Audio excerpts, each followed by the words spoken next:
ಕೂಡ ಆಗಿದೆ, ಸಿಎಂ ಅವರಲ್ಲೂ ಕೂಡ ಒಂದು ಸಾವಾಗಿದೆ. ನೋಡ್ರಿ, ಇದರಲ್ಲಿ ಮೈಕ್ರೋ ಫೈನಾನ್ಸು ಯಾವುದು ರಿಜಿಸ್ಟರ್ ಇರ್ತದೆ ಅದು RBI ಗೈಡ್ಲೈನ್ಗೆ ಒಳಪಡ್ತದೆ ಮತ್ತು ಆ ಗೈಡ್ಲೈನನ್ನು ಫಾಲೋ ಮಾಡಿದವೆಲ್ಲ ಅದನ್ನು ರಾಜ್ಯ ಸರ್ಕಾರ ನೋಡಬೇಕು. ಆದರೆ ಇಲ್ಲಿ ಕಾನೂನು ಕೈಗೆ ತೆಗೆದುಕೊಳ್ತಾ ಇದ್ದಾರೆ.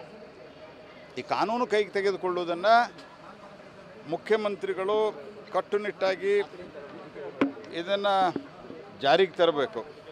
ಪೊಲೀಸರಿಗೆ ಅಧಿಕಾರ ಕೊಟ್ಟು ಪೊಲೀಸರು ಮತ್ತು ಅದರಲ್ಲಿ ಭ್ರಷ್ಟಾಚಾರ ಆಗುವಂಗೆ ಆಗಬಾರ್ದು. ಇದರಲ್ಲಿ ಉನ್ನತ ಮಟ್ಟದ ಪ್ರಾಮಾಣಿಕ ಅಧಿಕಾರಿಗಳನ್ನು ಮಾನಿಟರಿಂಗಿಗೆ ನೇಮಿಸಿ ಯಾವುದೇ ರೀತಿ ಸಾಮಾನ್ಯ ಬಡವರಿಗೆ, ಯಾಕಂದ್ರೆ RBI ಗೈಡ್ಲೈನ್ದಲ್ಲಿ ಹೈಯೆಸ್ಟು ಎಷ್ಟು ಇಂಟ್ರೆಸ್ಟ್ ಹಾಕಬೇಕು ಅನ್ನೋದು ಇದೆ.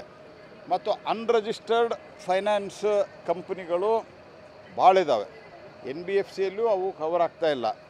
ಹೀಗಾಗಿ ರಾಜ್ಯ ಸರ್ಕಾರದ ಪ್ರೈಮರಿ ಜವಾಬ್ದಾರಿ ಇದೆ.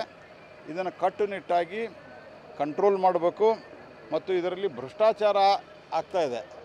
ಯಾರನ್ನಾದರೂ ಅವ್ರು ತೊಂದರೆ ಕೊಟ್ಟರು ಅಂತಂದ್ರೆ ಅವರು ಪೊಲೀಸರ ಒಂದು ರಕ್ಷಣೆಯನ್ನು ಪಡೆದು, ಅಂದರೆ ಪೊಲೀಸರ ಆಶ್ರಯವನ್ನು ಪಡೆದು ಅವರು ಜನರಿಗೆ ತೊಂದರೆ ಕೊಡ್ತಾ ಇದ್ದಾರೆ ಅನ್ನುವಂಥ ದೂರುಗಳು ಇದ್ದಾವೆ. ನಾನು ಹಿಂಗಾಗಿ ಪೊಲೀಸರ ಮೇಲೆ ನಂದು ಆರೋಪ ಇಲ್ಲ. ರಾಜ್ಯ ಸರ್ಕಾರ ಏನು ಒಟ್ಟಾರೆ ಟ್ರಾನ್ಸ್ಫರ್ ಇತ್ಯಾದಿಯಲ್ಲಿ ಭ್ರಷ್ಟಾಚಾರದಲ್ಲಿ ತೊಡಗಿದೆ. ಇದರ ಪರಿಣಾಮವಾಗಿ ಈ ಘಟನೆಗಳು ಜಾಸ್ತಿ ಆಗ್ತಾ ಇದ್ದಾವೆ. ಇವತ್ತು ಮೂಢ ಪ್ರಕರಣವನ್ನು ಸಿಬಿಐ ಸೆಂಟ್ರಲ್ ಗವರ್ಮೆಂಟ್ ಏನಾದ್ರು ನೋಡ್ರಿ, central government already RBI guideline issue ಮಾಡಿದೆ. ಅದಕ್ಕೆ ಸಂಬಂಧಿಸಿದಂಥ ನಿಯಮಗಳು ಇದ್ದಾವೆ. ಆದರೆ ಯಾವುದೇ ರಿಜಿಸ್ಟರ್ ಇಲ್ಲ, ಅನ್ರಿಜಿಸ್ಟರ್ಡ್ ಇದೆ. ಈ ಥರದ ಎಲ್ಲ ಸಂಗತಿಗಳನ್ನು ರಾಜ್ಯ ಸರ್ಕಾರ ಕಾನೂನು ಸುವ್ಯವಸ್ಥೆ ಅಡಿಯಲ್ಲಿ ಕಂಟ್ರೋಲ್ ಮಾಡಬೇಕು. ಒಂದು ಆದೇಶವನ್ನು ತಂದಿತ್ತು ಮೈಕ್ರೋ ಫೈನಾನ್ಸ್ ಇದನ್ನ, ಅದನ್ನ ಜಾರಿ ಮಾಡದೇ ಇರ್ತಕ್ಕಂಥದ್ದು ಕಾನೂನ ಇಷ್ಟ ಅವಾಂತರಕ್ಕೆ ಕಾರಣ ಅಂತ ಹೇಳ್ತಾರೆ. ನೋಡ್ರಿ, ಅವ್ರು ಬಂದು 1.5 ವರ್ಷ ಆಯಿತು. ಕಾಂಗ್ರೆಸ್ ಮತ್ತು ಸಿದ್ದರಾಮಯ್ಯನವರು ಅವರು ಎಲ್ಲದಕ್ಕೂ ಏನಾದರೂ ಸಹಿತ ಹಿಂದಿನ BJP ಮತ್ತು ಈಗ ಕೇಂದ್ರದಲ್ಲಿ BJP. ಮಳೆ ಜಾಸ್ತಿ ಆದರೂ ಕೇಂದ್ರದಲ್ಲಿ BJP ಕಾರಣ, ಹಿಂದಿನ ಸರ್ಕಾರ ಕಾರಣ. ಮಳೆ ಕಮ್ಮಿ ಆದರೂ ಹಿಂದಿನ BJP ಕಾರಣ. ಇದು ಈ ಬಾಲಿಶ ಬುದ್ಧಿಯನ್ನು ಬಿಡಬೇಕು. ಅಲ್ಟಿಮೇಟ್ಲಿ ಅವರಿಗೆ people have given the mandate for 5 years. ಚೆನ್ನಾಗಿ ಆಡಳಿತವನ್ನು ಮಾಡಬೇಕು. ನಾನು ಹಿಂದನೂ ಹೇಳಿದ್ದೀನಿ, ನೀವು 5 ವರ್ಷ ಆಡಳಿತವನ್ನು ಮಾಡಬೇಕು ಅಂತ ಜನರ ಅಪೇಕ್ಷೆ ಇದೆ.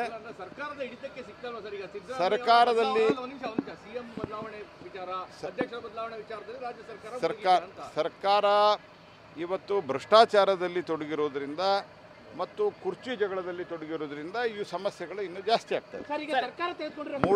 ಮೂಡ ಹಗರಣದಲ್ಲಿಯೂ ಸಹಿತ ಅವರು ಏನಾದರೂ ಮಾಡಿ ತನಿಖೆಯಿಂದ ತಪ್ಪಿಸಿಕೊಳ್ಬೇಕಂತ ಪ್ರಯತ್ನ ಮಾಡ್ತಾ ಇದ್ದಾರೆ ಹೊರತಾಗಿ ಅದರಲ್ಲಿ ಸತ್ಯಾಸತ್ಯತೆಯನ್ನು, ಯಾಕಂದರೆ ಅವರು ಅದರಲ್ಲಿ ಹೈಕೋರ್ಟಿನ ಏನು ಸ್ಯಾಂಕ್ಷನ್ನದ ವಿರುದ್ಧವಾಗಿ, ಮಾನ್ಯ ರಾಜ್ಯಪಾಲರ ಸ್ಯಾಂಕ್ಷನ್ನ ವಿರುದ್ಧವಾಗಿ ಕೋರ್ಟ್ಗೆ ಹೋದಾಗ ಹೈಕೋರ್ಟ್ ಏನು ಟಿಪ್ಪಣಿಯನ್ನು ಮಾಡಿದೆ, ಈ ಟಿಪ್ಪಣಿಯನ್ನು ಅಂದರೆ ಈ ಕಾಮೆಂಟನ್ನು ಇನ್ನೂ ಯಾವ ಕೋರ್ಟು ತೆಗೆದುಹಾಕಿಲ್ಲ. ಅಂದರೆ it stands good against mister Siddaramaiah. ಹಾಗಾಗಿ ಈ ರೀತಿಯಾದಂಥ ಒಂದು ಭ್ರಷ್ಟಾಚಾರದಲ್ಲಿ ತೊಡಗಿ ಅದಕ್ಕೆ ರಾಜ್ಯದ ಉಚ್ಚ ನ್ಯಾಯಾಲಯ ಇದರಲ್ಲಿ ಇರ್ರೆಗ್ಯುಲಾರಿಟೀಸ್ ಆಗಿದೆ ಅಂತ ಹೇಳಿದ ನಂತರ ಅಧಿಕಾರದಲ್ಲಿ ಮುಂದುವರಿತಾ ಇರೋದೇ ಒಂದು ಅತ್ಯಂತ ಅನೈತಿಕ.